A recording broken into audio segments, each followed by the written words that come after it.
Hello students, हमारा आज का टॉपिक है do while loop. So let us start. तो सबसे पहले लूप, जब भी हमने सी में कोई स्टेटमेंट या ग्रुप ऑफ स्टेटमेंट्स को नंबर ऑफ टाइम्स रिपीट करना है देन हम लूप यूज़ करते हैं। एंड सी में 3 लूप्स हैं, for, while and do while. आज के इस सेशन में मैं आपको डू वाइल लूप बताऊंगा और साथ में डू वाइल का वाइल से क्या डिफरेंस है या फॉर से क्या डिफरेंस है वो भी एक्सप्लेन करूंगा। So let us begin with do while loop. तो सबसे पहले हम इसका पर्पस डिस्कस करेंगे। डू वाइल लूप हम कहाँ पे यूज़ करेंगे? जब भी हमने एक स्टेटमेंट या ग्रुप ऑफ स्टेटमेंट को नंबर ऑफ टाइम्स रिपीट करना होता है। बट इसमें एक स्पेशलिटी है कि जब भी हमने लूप को एटलीस्ट वंस रन जरूर करना है, उस केस में हम स्पेशली डू वाइल लूप लगाते हैं। इट मीन्स कि अगर इनिशियल कंडीशन हमारी फॉल्स भी है तब भी ये लूप एक बार जरूर चलेगी। This is opposite to for loop and while loop. For loop या वाइल लूप में अगर इनिशियल कंडीशन फॉल्स होती है तो लूप एक बार भी रन नहीं करती, बट डू वाइल में लूप जो है एटलीस्ट वन जरूर रन करेगी। So this is the main difference from while and for loop. Secondly, जो डू वाइल लूप है एक एग्जिट कंट्रोल लूप है। एग्जिट कंट्रोल का मीनिंग ये है कि इसमें लूप पहले एग्जीक्यूट होगी और कंडीशन जो है बाद में चेक होगी। अगेन जो ये पॉइंट है, this is different in comparison to for loop and while loop. Another thing is, ये हम उन केसेस में यूज करेंगे जब हमें एडवांस में नंबर ऑफ रेपिटेशन जो है पता नहीं होंगी। फॉर लूप में हमें नंबर ऑफ रेपिटेशंस पता होती हैं, whereas while and do while में हमें एडवांस में रेपिटेशन नहीं पता होगी। लेकिन जब तक एक कंडीशन जो ट्रू रहेगी तब तक ये जो लूप है चलती रहेगी। नाउ अगर अब इसके पार्ट्स की बात करें तो इसके भी 3 पार्ट्स हैं। इनिशियलाइजेशन मीन्स स्टार्टिंग पॉइंट, फिर कंडीशन चेक कहाँ तक हमने लूप चलानी है, एंड चेंज ऑफ कंडीशन जिसमें हम नॉर्मली इंक्रीमेंट या डिक्रीमेंट करते हैं। So now let us see it's syntax and flow chart. तो पहले हम इसका सिंटैक्स देखते हैं। तो इसमें एक नया कीवर्ड यूज होता है, दैट इज डू। डू के बाद जो बॉडी ऑफ लूप है that is written inside curly braces. जो बॉडी ऑफ लूप है वो कर्ली ब्रैकेट्स के अंदर आएगी और चेंज कंडीशन वाला स्टेप भी यहीं पे आएगा। वेरा जो इनिशियलाइजेशन है वो हम डू से पहले करेंगे, मीन्स जो स्टार्टिंग पॉइंट है वो हम ऊपर लिखेंगे। एंड उसके बाद ब्रेसेस क्लोज करने के बाद यहाँ पे वाइल कीवर्ड आएगा और साथ में पेरेंथेसिस के अंदर हम कंडीशन मेंशन करेंगे कि हमने लूप कहाँ तक रन करनी है। और वन स्पेशल थिंग, इसमें कंडीशन के बाद यहाँ पे सेमीकोलन आएगा, वेयर एज फॉर लूप और वाइल लूप में यहाँ पे सेमीकोलन नहीं आता। So let us now understand it's flow chart. तो यहाँ पे इनिशियलाइजेशन हम पहले कर देंगे। नाउ इनिशियलाइजेशन के बाद इमीडिएटली फर्स्ट टाइम जो है body of loop execute definitely होगी। इवन इफ हमारी इनिशियल कंडीशन फॉल्स भी है तब भी ये बॉडी ऑफ लूप चलेगी। उसके बाद लूप चलने के बाद हमारी जो है टेस्ट कंडीशन चेक होगी। अगर ये कंडीशन ट्रू है तो ये लूप चलती रहेगी। जब तक ये हमारी कंडीशन ट्रू रहती है ये लूप रन करती रहेगी। एंड इंक्रीमेंट या डिक्रीमेंट मीन्स जो चेंज कंडीशन वाला पार्ट है वो बॉडी ऑफ लूप के अंदर ही लिखेंगे हम। एंड जब भी ये कंडीशन फॉल्स होगी देन लूप जो है, लूप से हम एग्जिट हो जाएंगे and control will move to the next statement after the do while loop. Now let us see a small code to understand its working.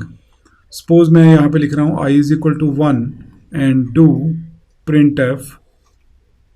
मैं सिंपली i को print करवा रहा हूँ, नेक्स्ट लाइन में %i, एंड उसके बाद मैं लिख रहा हूँ i plus plus, this is increment step, and while i is less then और इक्वल टू 3। नाउ अगेन इसमें इनिशियलाइजेशन वाला जो स्टेप है वो एक बार ही रन होगा। इनिशियलाइजेशन मैं कहाँ से कर रहा हूँ? 1 से। नाउ 1 से इनिशियलाइज करने के बाद यहाँ पे डू में हम जाएंगे, बॉडी ऑफ लूप एग्जीक्यूट होगी विदाउट चेकिंग एनी कंडीशन। तो आउटपुट अगर मैं देखूँ तो यहाँ पे i पहले प्रिंट हो जाएगा, i की वैल्यू 1 प्रिंट हो जाएगी। देन i चेंज होने के बाद i की वैल्यू यहाँ पे i प्लस प्लस मीन्स 2 हो जाएगी। सो कंडीशन मेरी क्या होगी? 2 is less than equal to 3। 2 less than equal to 3 क्योंकि ट्रू है तो it will again come back to the body of loop. तो यहाँ पे दोबारा आ जाएंगे। सो अगेन i की वैल्यू प्रिंट होगी, व्हाट इज i नाउ? 2। अगेन i इंक्रीमेंट होके 3 बन जाएगा। देन i 3 जब बनेगा तो यहाँ पे फिर से कंडीशन चेक होगी, 3 less than equal to 3। This is again true. जब ये ट्रू है तो it will again come back to the body of loop and it will again print value 3। So उसके बाद आई प्लस प्लस करके आई की वैल्यू जो है हमारी 4 हो जाएगी। 4 less than equal to 3, this is false.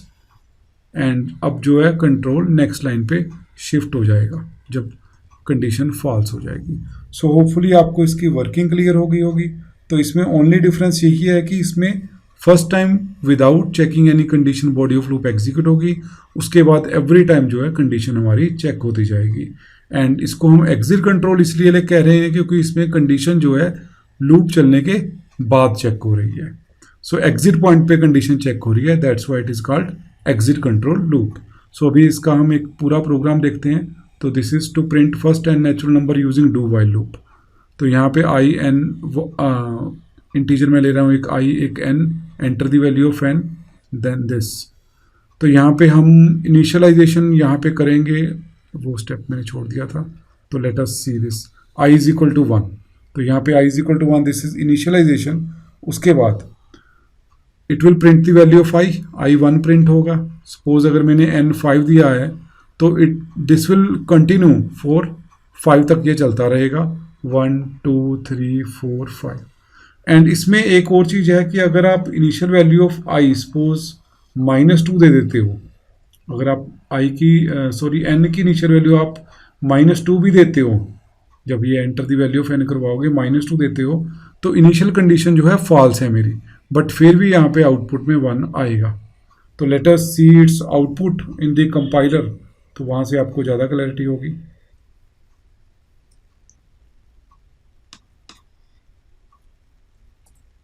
तो this is the program to print first n natural number using do while loop. This is the same program जो मैंने स्लाइड पे दिखाया है।